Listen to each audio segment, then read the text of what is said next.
Ficar em casa. Essa é a recomendação para evitar o contágio do novo coronavírus. Isso está sendo desafiador não só para as pessoas, como também para a economia. E não é diferente com o setor audiovisual. Eu vou bater um papo agora com Mariana Souza, presidente executiva da APRO. Tudo bom, Mariana? Tudo jóia! Bom dia, todo mundo! Oi! A gente está vivendo um momento diferente, né? Um momento que ninguém esperava, um momento muito difícil. Eu queria que você me falasse um pouco como está sendo esse período de quarentena para você, Mari. Eu acho que, bom, é desafiador, né? Acho que para todo mundo é desafiador pessoalmente, porque você tem que rever a parte da sua rotina, do seu dia a dia. As pessoas que normalmente te ajudam em casa, enfim, não estão mais, então você tem que se adaptar a esse novo cenário.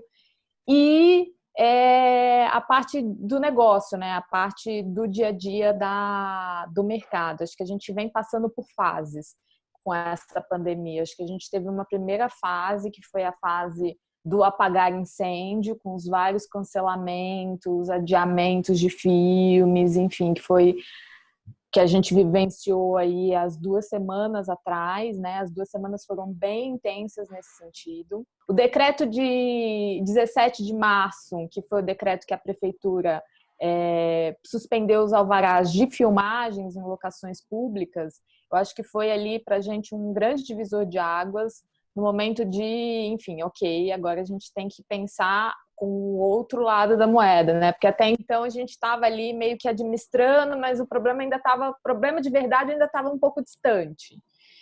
E desde então a gente vem aí, junto com outras associações, enfim, trabalhando em uma série de iniciativas visando aí mitigar os efeitos dessa crise na vida das produtoras, né? Eu acho que a gente tem que pensar a curto, obviamente, mas sobretudo a médio e longo prazo, porque a perspectiva não é que isso acabe tão logo, né? A perspectiva é que isso dure aí de 3 a 4 meses.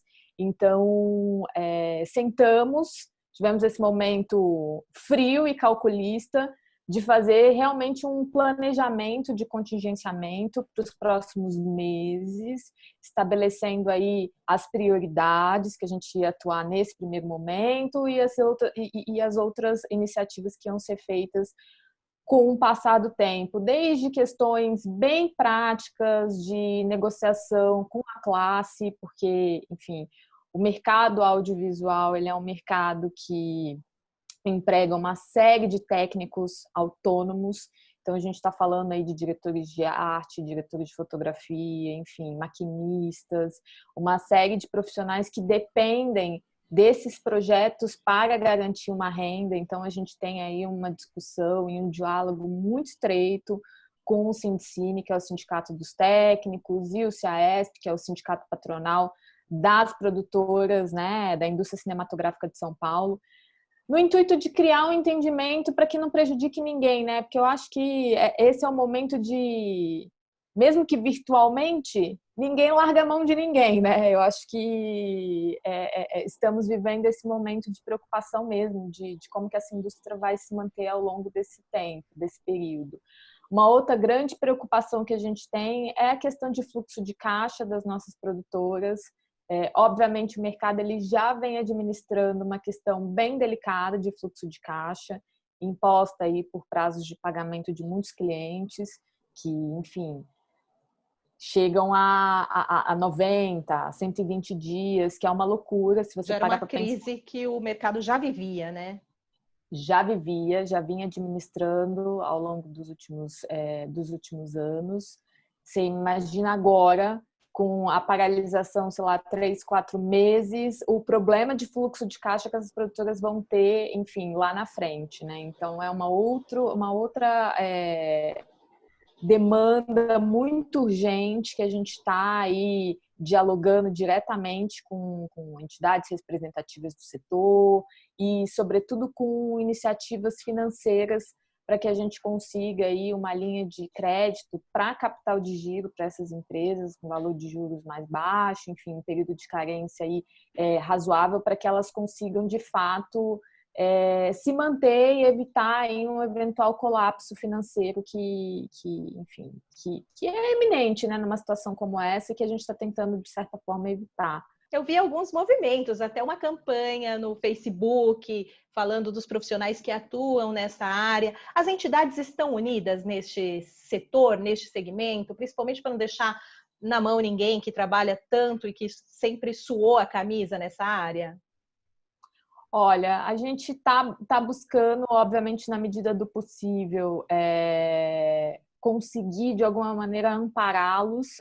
Não é fácil, porque, de novo, a gente tem, de um lado, as produtoras também super fragilizadas com essa situação, mas a gente está aí buscando, principalmente junto ao legislativo e o executivo, maneiras da gente conseguir contemplar essa turma. Porque o que acontece, Elis?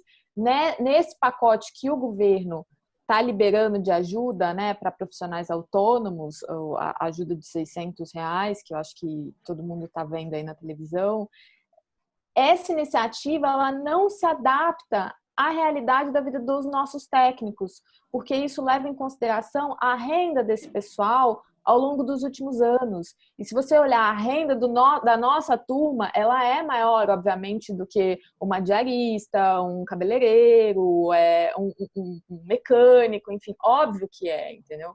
Mas, obviamente, eles também estão nessa situação de sem renda para esse período que, enfim, e aí a gente está tentando entender com o legislativo como é que a gente consegue contemplá-los. Obviamente, não é só a turma da publicidade, né? A gente está falando aí de um leque maior, envolve teatro, envolve músicos, envolve também cinema, enfim, uma série de profissionais que, com essa paralisação, estão sofrendo e vão sofrer, né, muito com tudo isso, e que a gente não pode deixar desamparados. As produtoras, apesar desse cenário adverso, complexo, elas estão trabalhando também, né? Porque existem outras formas, não só sair para filmar nas ruas, mas também existem técnicas que você pode fazer uma produção de um filme sem sair de casa, por exemplo, usar uma animação ou gravar com os recursos não tão elaborados assim, mas um smartphone. Como é isso, Mari?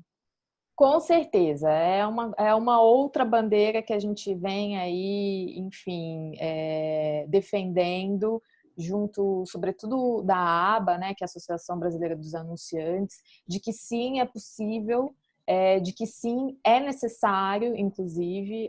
Acho que você, assim como eu, a gente vem ouvindo ao longo de tantos anos a importância, né, de questões como o impacto social e a importância de posicionamento das marcas, uma comunicação mais humana, né, mais ligada ao dia a dia das pessoas.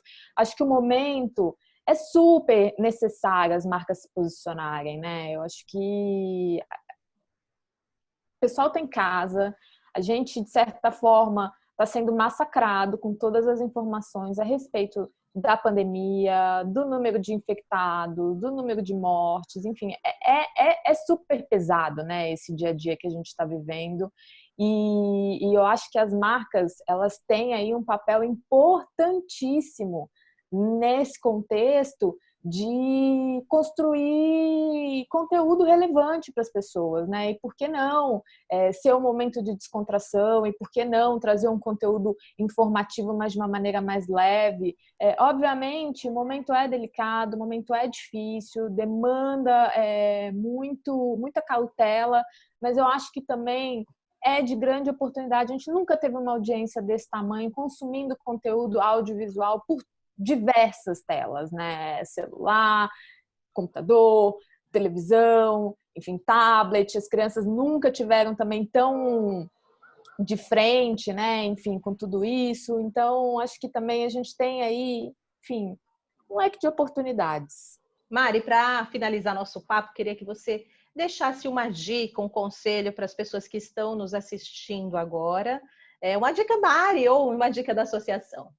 Essa angústia que a gente está vivendo, coloca lá para fora de alguma maneira, entendeu? Eu acho que você ficar em casa, você já tem que ficar em casa, isolado socialmente, sozinho, enfim.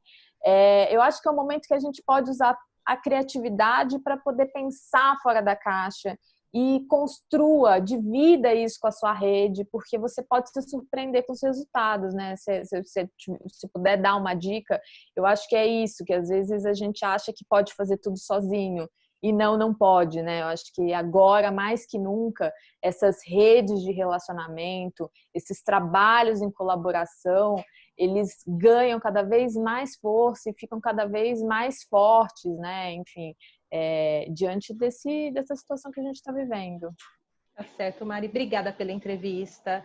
Que a gente passe por Imagina. esse período muito rapidamente e que logo tudo volte ao normal. Muito obrigada. Maravilha. Eu que agradeço a atenção, o carinho de sempre.